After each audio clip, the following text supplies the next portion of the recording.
one hardworking culture to another one. That's facts, bro. She might be a little bit sociopathic, bro. You got to be a little bit. I think about it, dog.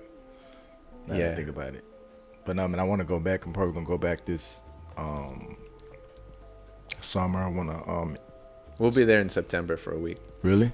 Yeah, because we got my wife's nephew's bar mitzvah. So, but then we use that. We're gonna stay for a week. We use it as an excuse. I got friends in Philly. I got friends in Connecticut that I haven't seen. I haven't been to New York since before the pandemic. So yeah, that's a long time for you. Mm-hmm.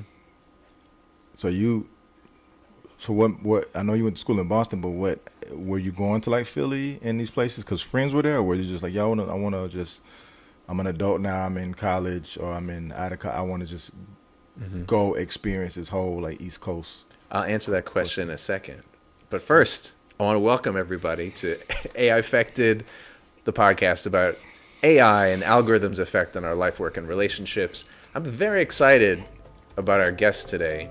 He is a jack of so many trades. He's a writer, he's a producer, he's a comedian, he's an improviser, he's a hip-hop artist, he is an alumni of National Lampoon, he was a writer for MTV's Wild 'N Out, and one of my favorite human beings. Welcome, Jeremy Gumbo. My God, Christian. appreciate you, Russ, baby. Yeah, man. Dan, you remember all you were practicing.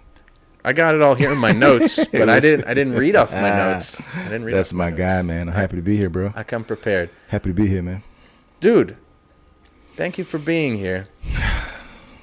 Yeah, I'm happy to be here. Right. I made it here.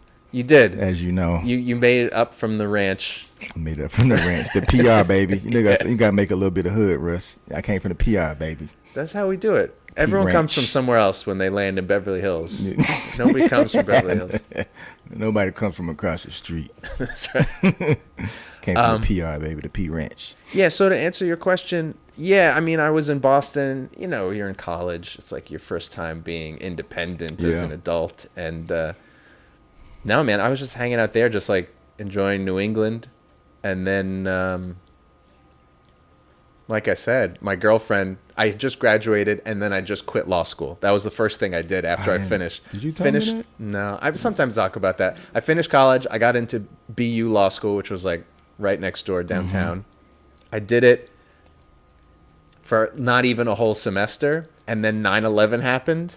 Oh, shit. While I was in, I think it was civil procedure class. It's like people had their laptops open, they're waiting for the professor, and they're watching the towers go down. That's crazy. And they're sitting there being like, oh, should we stay? Do you think we'll have class today? I'm like, what is wrong with you? Go home. I mean, they just did not believe that this was actually... I mean, when I saw it, I was like... I saw it on the news, and I was like, yo, like, this can't be. I mean, it because felt... we're used to seeing things like this happening overseas. Yeah, it was very surreal. But you were over there. You were on that side of the country. Also, Boston is where the planes came from. Yeah. So it was like there was a lockdown going on over there. There were like F-16s flying overhead on the Mass Pike as I was driving back to my apartment. It was crazy. But basically, my takeaway from that whole thing was like, I don't even know why I'm in law school. It was just kind of, I didn't know what I was doing, but I was on the debate team, so it seemed like I should go to law school. This would be the thing that you would do being on the debate team. Yeah, and then I'm saying to myself, like, you know, I'm doing this for some degree that might be useful in some way, but now the world might be ending, so I should probably do what I really want to do right away. So I got out of there.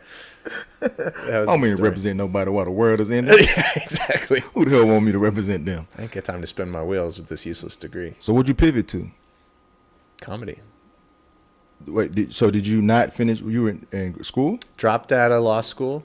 Yeah. After one semester, and then I kind of just hung out. This was again just the year after I graduated from college, and then my girlfriend was 1 year younger, so she was finishing college. And then when she finished, we were like, "Where are we gonna go?" So she was from LA, and I was from New York, and she won, and so she won. So we moved to LA, and we lived in her dad's house in Brentwood for 6 months. While I was desperately looking for an apartment because I didn't want to live in his house. Did you guys drive by the O.J. Simpson house?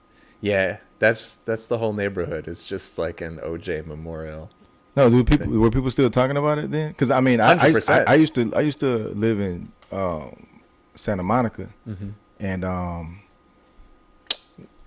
I would drive over there. I think there was a gym over there, something like that. I forgot what gym it was, but I would. Oh, it was OJ over here. I would still hear it. This was like 8-9 years ago, and I would still hear people talking about it. Brentwood will be forever tarnished by that. Damn, bro, he did that shit. It's a nice neighborhood. OJ did that shit. Anytime you walk like that, you walk like a killer. Mm-hmm. If I did it. So you were telling me a little bit about your recent trip to New York where you guys were doing a bunch of comedy. Yeah, I was just telling you, I was inspired. Just first of all, just the people there, just everyone is like has somewhere to go. The only people that you saw kind of standing around was like me. Mm-hmm. Everybody else has somewhere to go. I was just standing around looking at everybody and saying like, where the fuck is everybody going? Because it seems like everyone's going somewhere all the time. Everyone's going somewhere, but it was people who were. I started to look like a person that had somewhere to go, and I didn't have shit to do. You know what I mean? It was just. But I think the thing is, it's almost like traffic. Like, keep the traffic going. You don't want to be the person that's stuck. You're gonna you either stand to the side or move along with everybody else. So I did see people that's just kind of like. Some people I would see were going the same direction, but some were going to coffee shops. Some were going to, to meet up with a friend somewhere. Everybody was doing something. Mm-hmm. But me as a person that's like very interested in just like the lives of people, like where is everybody coming from? Like where'd you come from to get to here at this moment? Like I feel like people's lives are interesting. Mm-hmm. So there were some people who I had a chance to really talk to that were in they did Broadway, and just like I was telling you earlier, like being so just being in the audience and watching some of these shows, but actually having a conversation with them, you see one side of them on the stage and the lights, but then once the lights go down, it's like obviously we're normal, regular people, whatever, but it's like their lives are still filled with like a lot of stress. Yeah, the struggling artists. Yeah, struggling artists and stuff. But I feel like in New York, like it's so compacted. You see. Everybody's an artist or used to be an artist or, and not so much trying to be an artist for the limelight. It's just that they want to figure out how they can make a living as an artist. So even with that, like even in LA, like we all have our struggles and stuff, but I was just inspired just by people that were not really knowing their stories, but knowing that they're like, hey, I got to do what I got to do. I got to go work at this coffee shop. I got to, do this job that's I don't want to do.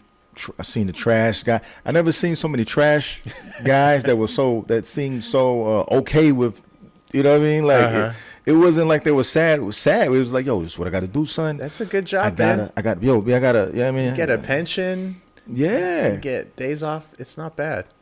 There was one guy, he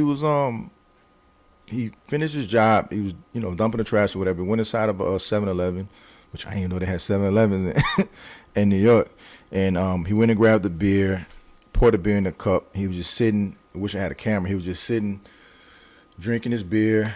And I said, man, you had a long night. He said, yeah, man. He said, got to go to the studio. Got to go drop these verses, son.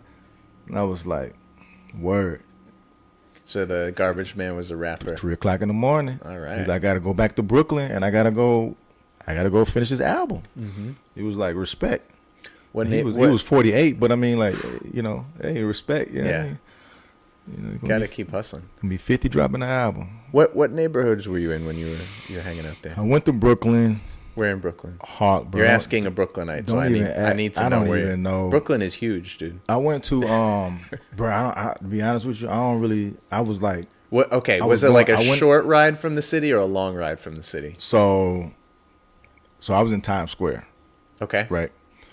So the place that I went to, if I can remember if this didn't right. If it was, it was a little ways from the city though.